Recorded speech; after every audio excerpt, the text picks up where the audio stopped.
வேலுண்டு வினையில்லை. வணக்கம்.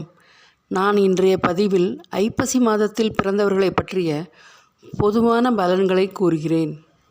துலா ராசியில் சூரியன் சஞ்சரிக்கும் மாதம் ஐப்பசி மாதம் ஆகும். ஐப்பசி மாதத்தில் காவேரி ஆற்றில் நீராடினால் புண்ணியம் ஆகும்.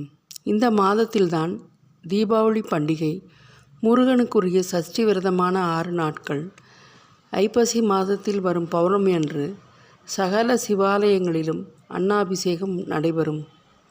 இந்த மாதத்தில் பிறந்தவர்கள் தெய்வ பக்தியும் தேசபக்தியும் நிறைந்தவர்கள். வேளையில் பொறுப்புணர்ச்சி அதிகம் உடையவர்கள். அலங்கார பிரியர்கள். ஆடை ஆபரணங்கள் அணிகலன்கள் அணிவதில் பிரியமுடையவர்கள். அலங்காரம் செய்வதில் ஆர்வமுடையவர்கள். அழகிற்கு முக்கியத்துவம் கொடுப்பார்கள். சின்ன விஷயங்களுக்கு கூட அதிகமாக உணர்ச்சி வசப்படக்கூடியவர்கள். கர்வம் உடையவர்கள். கௌரவம் பார்ப்பார்கள். பெருந்தன்மையானவர்கள். மற்றவர்கள் செய்யும் தவறுகளை மன்னிக்கும் மனப்பக்குவம் உடையவர்கள். அரசாளும் யோகமும் அதிர்ஷ்டமும் இவர்களை தேடி வரும். ஐப்பசி மாதத்தில் சதயம் நட்சத்திரத்தில் பிறந்த ராஜராஜ சோழன் பலம் வாய்ந்த பேரரசனாக இருந்தார்.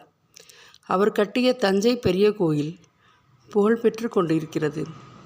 சரித்திர புகழ்பெற்ற அரசரும் ஐப்பசியில்தான் பிறந்துள்ளார். நீதி நேர்மையை கடைப்பிடிப்பவர்கள். பொதுவாக இவர்கள் போஜன பிரியர்கள். விதவிதமாக வகை வகையாக சாப்பிடுவதில் விருப்பமுள்ளவர்களாக இருப்பார்கள்.